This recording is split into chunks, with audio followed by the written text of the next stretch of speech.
ओम शांति। आज फिर हम बाप दादा के द्वारा दिए हुए सोमानों की माला को पहनेंगे।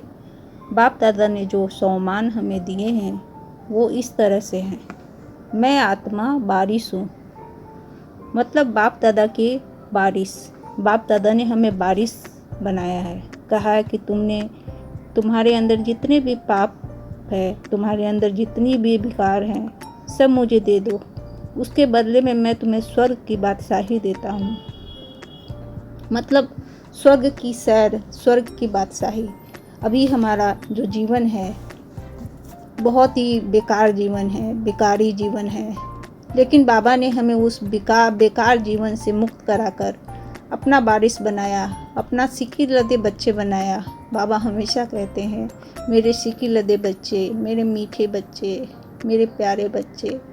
बाबा का प्यार इतना ज़्यादा हमारी तरफ है कि उन्होंने अपनी वसीयत हमारे नाम से कर दी है और हमें अपना वारिस बना दिया है, पूरा विश्व का राजा बना दिया है।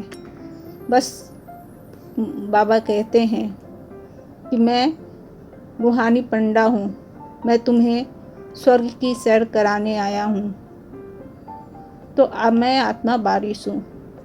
हमेशा खुद को बारिश समझेंगे और बाप दादा को अपना जो भी कुछ भी ऐसा स्वभाव है जो आपको कष्ट देता है, बाप दादा को समर्पित कर देंगे तो बाप दादा उसे सहर्ष आपके जीवन से हटा देंगे। मैं आत्मा मर जीवा हूँ।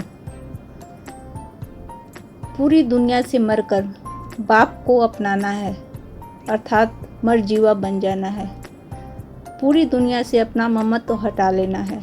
यह दुनिया कब्रिस्तान है जहाँ रहकर हम बस एक रोल निभा रहे हैं। इस रोल में हम कब इस रोल से हमारी छुट्टी हो जाएगी हम नहीं जानते। बाप दादा कहते हैं कि रेल लगी हुई है, सीटी का इंतज़ार मत करो, अपना बैग और बैगस तैयार रखो, कभी भी रेल छूट सकती है। मतलब कि मैं आत्मा मरजीवा हूँ, मतलब पूरी दुनिया से मरकर बाप के लिए मरजीवा हूँ। देही अभिमानी बनकर रहना है, देह अभिमान को छोड़ देना है। देह अभिमान से बहुत सारी बुराइयां हमारे जीवन में आती है। देही अभिमानी बन बिल्कुल लाइट की स्थिति में अपने आप को सेट करना है और हमेशा यही सोचना है, यह दुनिया मेरे लिए मरी हुई है, कब्रिस्तान के बराबर है। मैं बस कुछ पलों का मेहमान हूँ, कभी भी मुझे इस दुनिया से जाना पड़ेगा। तीसरा जो सम्मान बाप दादा ने दिया है, मैं आत्मा अशरीरी हूँ। 5000 बाद सृष्टि के चक्र फिरता है और 5000 बाद फिर से हमें बाप मिले हैं और हमें अशरीरी स्थिति में खुद को सेट करना है। अभी तक हम देह भान में थे, अभी देही अभिमानी बनना है। अपने आप को यह बताना है कि मैं अशरीरी हूँ, क्योंकि हमारे पिता भी अशरीरी हैं और अशरीरी बाप तक पहुँचने के लिए हमें अशरीरी होना बहुत अशरीरी बनना ज़रूरी है। अशरीरी में ही कमाई है। एक छोटी सी बिंदी अपने आप को महसूस करे कि मैं एक छोटी सी बिंदी, नन्हा सा सितारा जो मस्तक के बीच विराजमान हूँ। मेरे पिता परमात्मा, वो भी एक छोटी सी बिंदी, वो परम धाम में है और हमें बुला रही है। बीच बीच में अशरीरी होने का अभ्यास करने से हमें कोई भी तरह की परेशानी नहीं होगी, हमें कोई भी कष्ट महसूस नहीं होगा, दर्द महसूस नहीं होगा। ट्रैफिक कंट्रोल करके एक ऐप है, अब उसे आप डाउनलोड कर लें और 1 सेकंड में अशरीरी और 1 सेकंड में शरीर में आ जाएं। इस तरह से अशरीरी होने का अभ्यास बाबा बार बार इस पर बहुत ज़्यादा ध्यान दिलाते हैं कि अशरीरी होना बहुत ज़रूरी है, क्योंकि शरीर में ही आवाज़ है।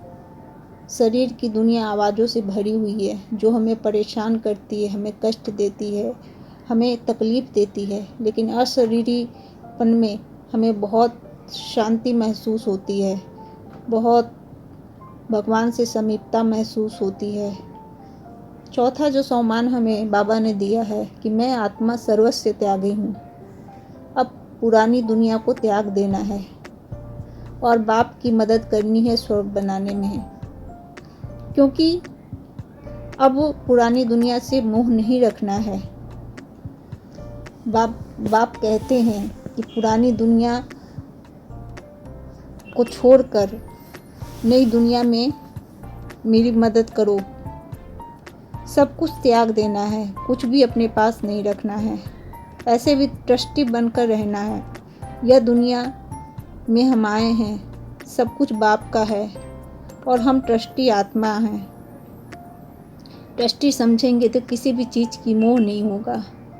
सब कुछ, यह शरीर सहित सब कुछ बाप का है और मैं एक ट्रस्टी आत्मा हूँ। यह सोचकर हमेशा अपनी उदारता द्वारा सर्व को अपनेपन का एहसास करवाना है, अनुभव कराना है। सर्वस्व त्यागी बनना है।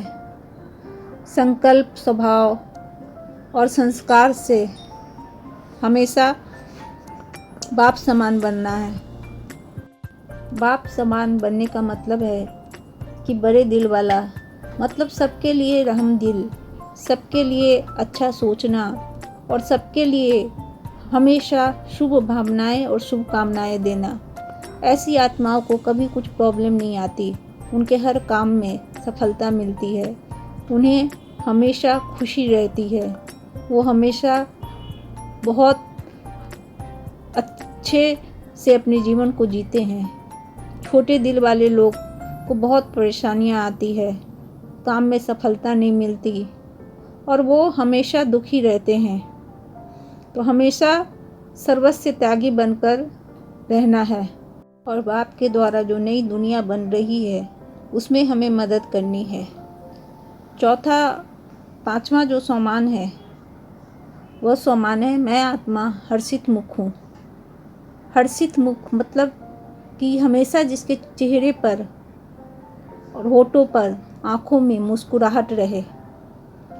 सोचना है कि कब हम बाप समान बनेंगे, कैसे परिपक्व बनेंगे कि जैसे हमेशा हर्षित मुख रह सके। 16 कला संपूर्ण स्थिति, जैसे देवताओं की स्थिति होती है। हमेशा ये समझेंगे, परीक्षा अगर आती है तो परीक्षाओं को गुड साइन समझेंगे। ये नहीं समझेंगे कि परीक्षाएं क्यों आई है, क्योंकि परीक्षाओं के आने पर अगर हमारा मुंह मलिन हो जाता है तो हम हर्षित मुख रह नहीं सकते हैं। तो हमेशा चेहरे पर एक मुस्कुराहट कि आपको देखकर और लोग भी मुस्कुराने लगे। बाबा कहते हैं जैसा आप करोगे आपको देखकर लोग करेंगे। अगर आप मुस्कुराओगे लोगों को देखकर तो लोग भी आपको देखकर अपने दुख को भूल जाएंगे। बाबा हमेशा कहते हैं ऐसे बनो कि औरों के दुख को हर सको, औरों को अपना साक्षात्कार करवा सको, बाप समान बनो। हमेशा बाप को, मम्मा को फॉलो करो। अगर फॉलो करेंगे, बाबा को कभी भी उदास हमने नहीं देखा, उनके चेहरे पर हमेशा मुस्कुराहट रहती थी। तो हमारे भी चेहरे पर हमेशा मुस्कुराहट रहनी चाहिए, चाहे दुख हो चाहे सुख हो। कोई भी सिचुएशन, कोई भी परिस्थिति बड़ी नहीं होती, बड़ी हम अपनी सोच और कल्पना में बना लेते हैं। अगर कोई भी सिचुएशन छोटी है तो समझो कि है ही नहीं। वैसी स्थिति में हम हर सिचुएशन में हर्षित मुँह रहेंगे। तो इस तरीके से बाप के सम्मानों को हम मनन मंथन और चिंतन करेंगे। आज जो बाबा ने सम्मान दिए हैं, बहुत ही सुंदर सम्मान दिए हैं। पांचों सम्मान बहुत अच्छे हैं। मैं एक बार वापस दोहरा देती हूँ। मैं आत्मा बारिश हूँ, मैं आत्मा मरजीवा हूँ, मैं आत्मा अशरीरी हूँ, मैं आत्मा सर्वस्व त्यागी हूँ, मैं आत्मा हर्षित मुख हूँ।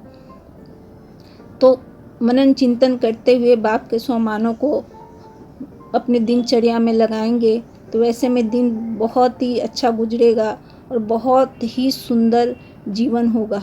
ओम शांति।